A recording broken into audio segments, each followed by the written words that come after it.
जनपद पंचायत भिंड के वार्ड क्रमांक 7 दीनपुरा रछेड़ी बिलोरा की जनता जिंदाबाद जिंदाबाद जिंदाबाद। ब्लैक बोर्ड जिंदाबाद जिंदाबाद जिंदाबाद। श्रीमती भूरी किशन लाल यादव जी जिंदाबाद जिंदाबाद जिंदाबाद। सबका मान सबका सम्मान, किशन लाल की है यही पहचान। जनपद पंचायत भिंड के वार्ड क्रमांक 7 दीनपुरा रछेड़ी बिलोरा से इस बार है मैदान में आप सभी जनता जनार्दन के सम्मान में जनपद सदस्य पद हेतु विकासशील, शिक्षित, लगनशील, कर्मठ महिला प्रत्याशी श्रीमती भूरी किशन लाल यादव दीनपुरा। मेरे भाइयों एवं बहनों, इनका प्यारा चुनाव चिन्ह है ब्लैक बोर्ड, जो 1 नंबर खाने पर है। 1 जुलाई को पोलिंग बूथ पे जाना है तो केवल ब्लैक बोर्ड पर मोहर लगाकर श्रीमती भूरी किशन लाल यादव जी को अपना जनपद सदस्य बनाना है। अपने जनपद पंचायत भिंड के वार्ड क्रमांक 7 दीनपुरा रछेड़ी बिलोरा में विकास की गंगा बहाना है। आपका प्यारा चुनाव चिन्ह black board black board black board. अब की जिताना है कि जनपद सदस्य बनाना है। अब की जिताना है कि जनपद सदस्य बनाना है। कि वार्ड क्रमांक 7 से भूरी किशन लाल यादव को जिताना है। कि ब्लैक बोर्ड वाले निशान पे जम के मोहर लगाना है। अब की जिताना है कि जनपद सदस्य बनाना है। कि वार्ड क्रमांक 7 से भूरी किशन लाल यादव को जिताना है। कि ब्लैक बोर्ड वाले निशान पे जम के मोहर लगाना है। संघर्षों से लड़ना सीखा है, संघर्षों से लड़ना सीखा है। संघर्ष हमारी गाथा है, सत्ता का कोई शौक नहीं, बस जनपद पंचायत भिंड के वार्ड क्रमांक 7 के विकास से मेरा नाता है। तो याद रखिए भाइयों, किसी के लालच, किसी के बहकावे में नहीं आना है। इस बार भूरी किशन लाल यादव जी को अपना जनपद सदस्य बनाना है।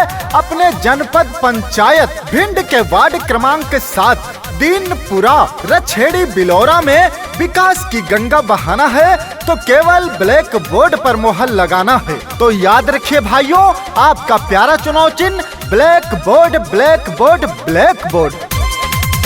गाँव गाँव रोड बनेगा, पानी पक्की नाली, भैया हमरे जीतेंगे जो लई है खुशहाली। गाँव गाँव रोड बनेगा, बनी पक्की नाली, भैया हमरे जीत के लाएंगे खुशहाली।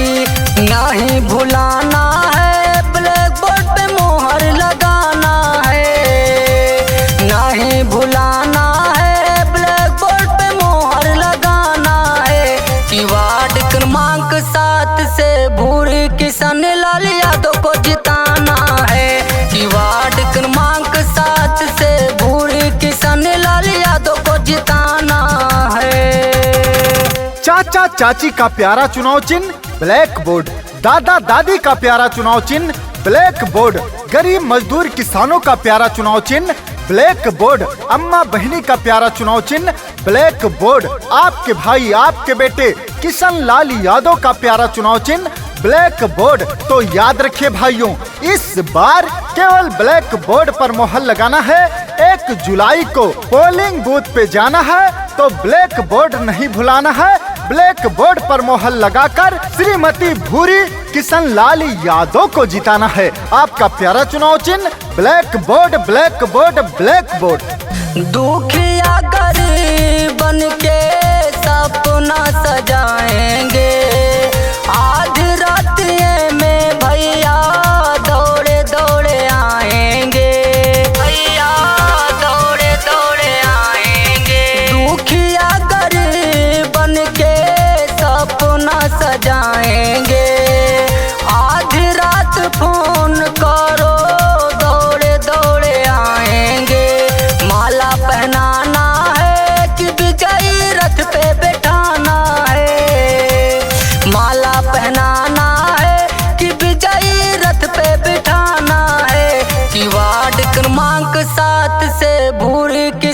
लाल यादव को जिताना है कि वार्ड क्रमांक 7 से भूरी किशन लाल यादव को जिताना है। श्रीमती भूरी किशन लाल यादव जी का वादा है, जब हम जनपद सदस्य बनेंगे तो अपने जनपद पंचायत भिंड के वार्ड क्रमांक 7 दीनपुरा रछेड़ी बिलौरा में पक्की सड़क बनवाने का काम करेंगे, पक्की नाली बनवाने का काम करेंगे, गरीबों को आवास देने का काम करेंगे, विधवा विकलांग वृद्धा पेंशन पात्रित लोगों का बनवाने का काम करेंगे, शिक्षा की उत्तम व्यवस्था करेंगे, शुद्ध पेयजल हर घर तक पहुंचाएंगे।